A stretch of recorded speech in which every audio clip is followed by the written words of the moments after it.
Selamat siang, Sohib Sehat ala Nabi. Bagaimana puasa Sohib hari ini? Semoga masih lancar ya. Sohib, saat ini dunia dihadapkan pada kenyataan memilukan akibat wabah COVID-19 yang menyerang setiap aspek kehidupan. COVID-19 adalah virus yang menyerang sistem pernafasan manusia hingga menyebabkan pneumonia akut. Sudah jutaan orang yang didiagnosa positif terjangkit dan ratusan ribu nyawa telah meninggal di seluruh dunia. Namun, seberat apapun kondisi ini, kita harus tetap berpikir positif dan optimis, serta selalu bertawakal pada Allah Subhanahu wa Ta'ala. Sohib, ada fakta unik yang harus kita singkapi nih. Ternyata, korban meninggal COVID-19 rata-rata sudah memiliki riwayat penyakit degeneratif sebelumnya. COVID-19 dengan cepat memperburuk kondisi kesehatan pasien hingga berujung pada kematian. Menurut penelitian, peluang sembuh dari COVID-19 lebih tinggi bagi mereka yang tidak memiliki penyakit degeneratif. Masya Allah. Lalu apa saja penyakit degeneratif yang menyebabkan penurunan fungsi tubuh dan kualitas hidup manusia ini? Yuk sedikit flashback ke belakang. Oktober 2019 lalu, penyanyi Vidi Aldiano divonis kanker ginjal stadium 3. Lewat akun sosial media, dia mengungkapnya. Dari beberapa bulan yang lalu, gue ada sedikit anomali dalam diri gue. Dari Oktober kemarin sebenarnya udah didiagnosa sebenarnya. Tadinya awalnya cuma kista, tapi ternyata it turns out menjadi sesuatu yang lain. Dan baru minggu lalu gue baru dapat kabar bahwa gue punya cancer di ginjal gue. Vidi beruntung, gejala awalnya cepat diketahui dan direspon dengan cepat. Hingga Desember 2019 lalu, operasinya berjalan lancar. Alhamdulillah.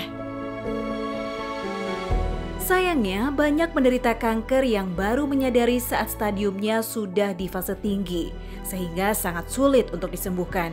Organisasi Kesehatan Dunia atau WHO mencatat, di tahun 2018 terdapat 35 jenis kanker yang didapatkan para peneliti. Dan setiap tahun kurang lebih 9 juta jiwa meninggal karena kanker. Subhanallah. Selain kanker, penyakit jantung juga menjadi momok mengerikan bagi penderitanya karena tidak memiliki gejala awal apapun, bagaikan silent killer.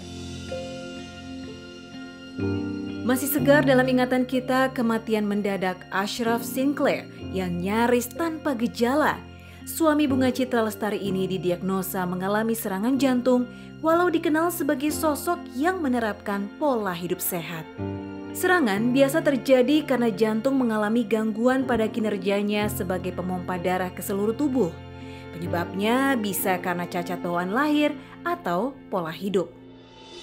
Nah, penyakit degeneratif yang ketiga juga perlu sangat diwaspadai nih Sohib.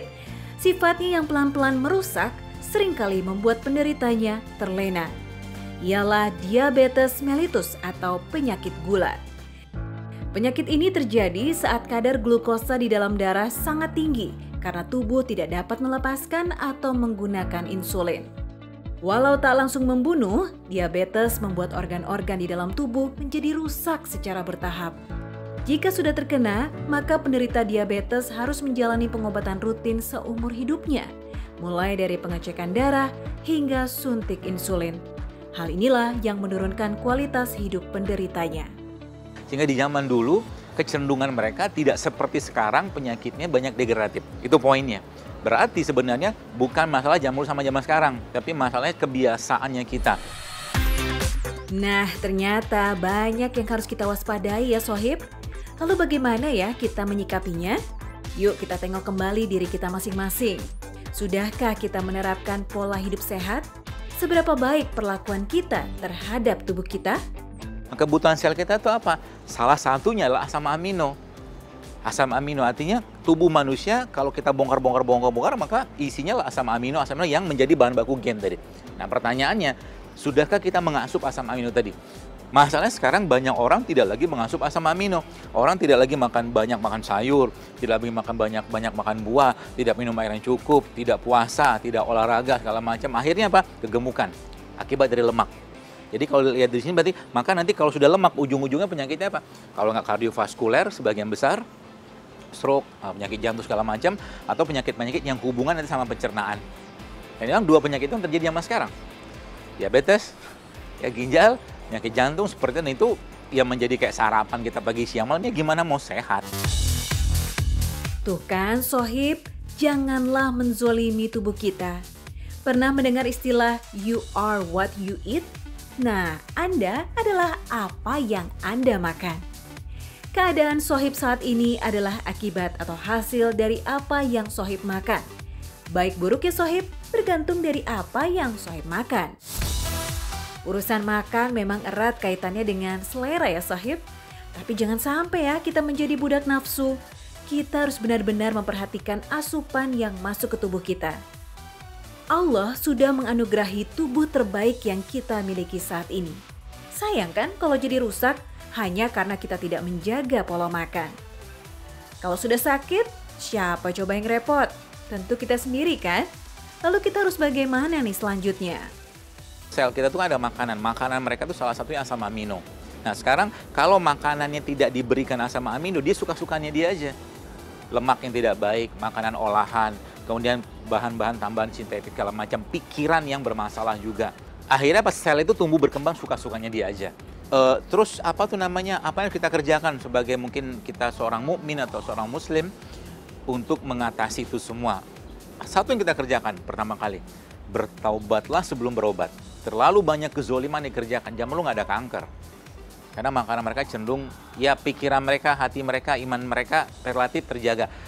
Dan kita nggak usah nyontoh Nabi lah, karena Nabi itu Nabi, manusia yang dijaga. Tapi kan sahabat bisa. Beragam resep dan olahan anti kanker pun gencar dilakukan untuk mencegah penyakit degeneratif ini. Pola hidup yang sehat seharusnya benar-benar diterapkan sepenuhnya. Bukan setengah-setengah ya Sohib. Tak cukup hanya menjaga pola dan menu makan, tapi juga harus diimbangi dengan aktivitas fisik yang menyehatkan seperti olahraga rutin. Nah, Sohib Sehat ala Nabi, tentu kita tidak ingin ya memiliki penyakit, terutama 3 penyakit tadi ya. Lalu seperti apa cara kita untuk mencegahnya? Atau nih, jika sudah terlanjur, apa yang harus kita lakukan? Ini dia tips spesial untuk Sohib Sehat ala Nabi. Saya mencoba mentadaburi ayatnya Allah. Jadi dalam Al-Quran Allah sampaikan waja'alna laila libasa. Jadi kami jadikan malam sebagai istirahat atau waktu istirahat. Maka malam itu istirahat, jangan bebankan lagi tubuh dengan berbagai macam makanan yang nggak sehat, apalagi dengan kalori tinggi, gula segala macam. Sehingga bantu tubuh kita dengan kasih dia petugas kebersihan bahasa saya. Petugas kebersihan itu apa? Iya, yang mampu membantu organ-organ sistem tubuh kita tuh untuk memperbaiki atau meriset ulang hormonnya, enzimnya segala macam itu perbaiki sama dia. Dan salah satu yang terbaik itu adalah minyak zaitun. Sohib, penderita diabetes biasanya mengalami kesulitan dalam memilih asupan makanan. Salah sedikit bisa fatal akibatnya. Tapi jangan khawatir, kami punya resep cemilan rendah gula, tapi tetap nikmat rasanya. Saya pasti tahu dong rempah beraroma harum yang satu ini. Ya, kayu manis. Kerap dimanfaatkan dalam dunia kuliner sebagai bahan masakan atau kue. Tak hanya sebatas penambah cita rasa, kayu manis juga dimanfaatkan sebagai obat herbal. Nah, berikut ini salah satu cara memanfaatkannya untuk penderita diabetes. Pertama, ambil bubuk kayu manis cukupnya. Jumlahnya nggak perlu terlalu banyak ya Sohib, nggak lebih dari 1 sendok teh saja. Lalu tuang air panas dan aduk bersama bubuk kayu manis tadi. Aduk rata sampai larut. Kemudian tambahkan madu dan aduk kembali. Oke, kalau sudah sisihkan dulu ya. Yuk kita lanjut siapkan buahnya. Pilihan buahnya bebas ya Sohib, yang penting buah segar dan sudah dicuci bersih. Kemudian potong buah menjadi beberapa bagian.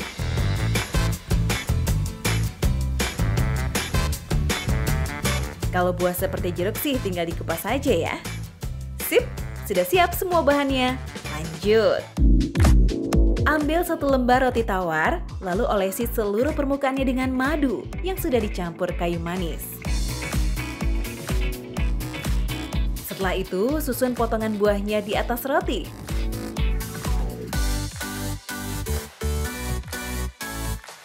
sudah jadi. Simple kan? Ngemil nggak harus repot, yang penting tuh sehat, bergizi, dan nggak berlebihan. Madu merupakan karbohidrat kompleks yang lebih sulit dipecah oleh tubuh, sehingga kadar glukosa dalam darah tak melonjak tinggi seperti saat mengkonsumsi gula. Sedangkan kayu manis bekerja sebagai pengontrol gula darah, sekaligus meningkatkan hormon insulin. Gimana? Mudah kan? Sohib pasti bisa mencobanya di rumah.